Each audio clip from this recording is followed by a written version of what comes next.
Welcome to my channel అండి. నా ఛానల్ని కనుక ఫస్ట్ టైం చూస్తే ప్లీజ్ లైక్, షేర్, సబ్స్క్రైబ్ చేసేసుకోండి. ఇదిగోండి మేము ఎగ్జిబిషన్కి అయితే బయలుదేరామండి. ఇది హనుమాన్ జయంతి రోజు మేము హనుమంతుడి గుడికి వెళ్ళి ఎగ్జిబిషన్కి వెళ్ళామండి. కొంచెం నేను ఇది పోస్ట్ చేయటం కొంచెం లేట్ అయింది, ఎందుకంటే నేపాల్ వీడియోస్ అన్నీ పెట్టాక పెడదామని పెట్టలేదన్నమాట ఆ రోజు. ఇదిగోండి ఆంజనేయ స్వామి గుడికి వెళ్ళి అక్కడి నుంచి మేము ఎగ్జిబిషన్కి అయితే వెళ్ళామండి. స్వామివారికి ఆ రోజు చాలా పూజలు అయితే జరిగినాయండి. చూడండి, స్వామివారికి మెడలో కూడా గారెల దండ అయితే వేశారండి. ఆకు పూజలు కూడా చేశారు ఆ రోజు. చాలా బాగా దర్శనం అయింది. ఎంత బాగున్నారో ఆంజనేయ స్వామి చూడండి. అక్కడ కొద్దిసేపు దర్శనం చేసుకొని ఇంకా మేము బయలుదేరిపోయామన్నమాట. ఇదిగోండి అందరం నీరజ కోసం వెయిట్ చేస్తున్నామండి. ఇక్కడ మేము బండి వేసుకొని వచ్చేసాము. ఇంకా అందరం పిల్లలు అందరం వెళ్ళామండి. చాలా బాగా ఎంజాయ్ చేశారు పిల్లలు అయితే ఎగ్జిబిషన్లో. ఇదిగోండి లక్ష్మక్క అక్కడ నీరజ ఇంకా రాలేదని చూస్తూ ఉంది. ఇదిగోండి ఇంకా నీరజ రాగానే మేమందరం అయితే బండ్ల మీద అయితే వెళ్ళిపోయామండి. 3 బండ్లు వేసుకొని వెళ్ళిపోయాము. ఇదిగోండి ఆంజనేయ స్వామిని ఇంకోసారి దర్శనం చేసుకొని నీరజ వచ్చి నీరజ కూడా దండం పెట్టుకొని ఇంకా మేము ఎగ్జిబిషన్ దగ్గరికి అయితే బయలుదేరిపోతున్నాం అనమాట. అక్కడికి వెళ్ళాక చూపిస్తాను చూడండి. ఇదిగోండి ఇదంతా ఎగ్జిబిషన్ అనమాట బయట నుంచి. ఇక్కడ టికెట్ కౌంటర్ అండి, 80 రూపాయలు అంటండి ఒక్కొక్కళ్ళకి. ఇదిగోండి ఇదంతా బయట నుంచి. లోపలికి వెళ్దాం, వచ్చేయండి.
అక్క వాళ్ళైతే స్టార్టింగ్లోనే కోన్ ఉందన్నమాట. అక్క లక్ష్మక్క నేను పెట్టించుకుంటానని పెట్టించుకుంటుంటే నీరజ కూడా పెట్టించుకుందండి.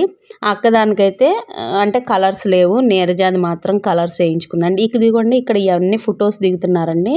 సీనరీలా కట్టారు, బాగుందండి. అక్కడ లోపలికి వెళ్ళి ఫోటోలు దిగి బయటికి రావటం అనమాట. నీరజ వచ్చేసి అన్ని కలర్స్ వేయించుకుందండి. అసలు చూడటానికి ఎక్సలెంట్గా ఉందండి, చాలా బాగుంది. కానీ అది ఎక్కువ రోజులు ఉండదంటండి. చూడండి వారం రోజులు ఉంటుందని చెప్పారు, కానీ అది ఎక్కువ రోజులు అయితే లేదు నీరజాకి. కానీ చూడటానికి ఎంత లుకింగ్గా ఉందో చూడండి, చాలా బాగుంది. అక్కది కొంచెం ఎక్కువ రోజులు ఉంటుంది. బ్లాక్, ఇదిగోండి బ్లాక్ రెడ్ కోన్ పెట్టించుకుంది అక్క. అన్నయ్య పేరు చేయి మీద వేయించుకుందండి. ఇదిగోండి 2 చేతులకి కలర్స్ వేస్తే వచ్చేసి ఒక హ్యాండ్కి 200, ఏం కలర్స్ లేకుండా ప్లెయిన్ అయితే 1 హ్యాండ్కి 100 రూపీస్, 2 చేతులకి ఇచ్చుకొని 200 అంటండి. ఇదిగోండి ఇంకా అక్క వాళ్ళు కోన్ అయితే పెట్టించేసుకొని అయిపోయింది, ఇంక వెళ్తున్నాం. ఇదిగో ఇవన్నీ కూడా ఫొటోస్ దిగేవన్నమాట. అక్కడంతా సీనరీస్లా పెట్టారు, లోపలికి వెళ్ళి ఫొటోస్ దిగాలి మనకి. ఇంకా మేమైతే లోపలికి వెళ్ళి ఫొటోస్ ఏం దిగలేదండి, ఇంక వచ్చేసాము. ఇదిగోండి ఇంక మొత్తం షాపింగ్ మాల్స్ అన్నీ చూపిస్తాను చూడండి.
ఇక్కడ సోడా తాగుదామని ఆగాము.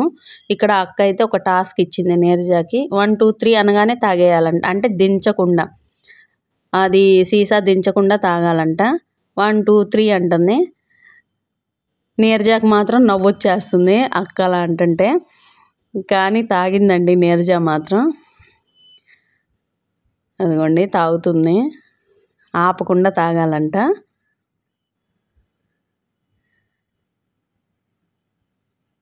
ముందు తాగటం ఎలాగన్నా కానీ బాగా నవ్వొచ్చేస్తుంది నీరజకి, తర్వాత తాగేసింది. అక్కడ అదిగోండి బాల్స్తో గ్లాసులు కొట్టాలంట. టెడ్డీ బేర్ అయితే ఫ్రీగా ఇస్తారంట. ఆ 3 గ్లాసులు కింద పడాలంట. కాకపోతే మేమైతే ఆడలేదండి దాన్ని. ఇక్కడికి వచ్చి బజ్జీలు అయితే తీసేసుకున్నాము. అదిగోండి బజ్జీలు నీరజ తినిపిస్తుంటే అక్క అంటుంది తీయొద్దు, వీడియో తీయొద్దు అంటుంది. అయినా సరే నేనైతే తీశాను. తీమాకు అని చెప్తుంది. ఫోన్ పెట్టుకుంది కదా, తను తినటానికి అవ్వదు, అందుకని నీరజ పెడుతుంది అనమాట. పిల్లలందరూ జైంట్ వీళ్ళు అవన్నీ ఉన్నాయి కదా, మేమైతే అవి ఏమి ఎక్కమని చెప్పాము. నేను అసలు ఎక్కను, అందుకని అవన్నీ తిరగటానికి వెళ్ళారు వాళ్ళు. అన్నీ చాలా ఉన్నాయండి ఎగ్జిబిషన్లో, అవన్నీ పేర్లు కూడా తెలియదు కొన్ని నాకు. అన్నీ తిరిగారంట ఆల్మోస్ట్ దాదాపుగా ఎగ్జిబిషన్లో. తిరిగే ఎన్ని అయితే పెట్టారో అవన్నీ తిరిగారు. మేమైతే ఊరికే షాపింగ్స్ అన్నీ చూసుకుంటున్నాము. లాస్ట్లో అక్క నీరజ కూడా ఎక్కుతామన్నారు. ఇదిగోండి నీరజ వేస్తుంది అనమాట రింగులు. పడలేదు దేనికి, హాఫే పడుతుంది. హాఫే పడుతుందని చెప్పేసి ఇవ్వండి ఇవ్వండి అంటుంది, కానీ వాళ్ళు ఇవ్వరు, ఫుల్ పడాలని. ఇప్పుడు స్వీట్ కార్న్ తింటుంటే నేను తినిపిస్తుంటే నన్ను తీశారండి. అక్క కోన్ పెట్టుకుంది కదా, ఇంకా స్వీట్ కార్న్ తినాలని ఉంటే స్వీట్ కార్న్ పెట్టాం. అందరం షేర్ చేసుకొని తిన్నామండి స్వీట్ కార్న్ కూడా. ఎగ్జిబిషన్ అలా సరదాగా తిరుగుతా చాలా బాగుందండి.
ఇంకా అక్కను నీరజ ఇది ఎక్కారండి. నన్ను ఎక్కమన్నారు, నేనైతే ఎక్కనన్నాను. క్యూలో నుంచొని అది ఎక్కేశారు. నాకైతే భయం అండి, ఇవి ఎక్కలేను నేను, అందుకని వీడియో తీస్తున్నాను, బయటే నుంచున్నాను. పిల్లలు ఇంకోటి ఎక్కుతున్నారనమాట. ఇంకా నా ఛానల్ని అయితే సబ్స్క్రైబ్ చేసేసుకోండి. Thank you, bye bye.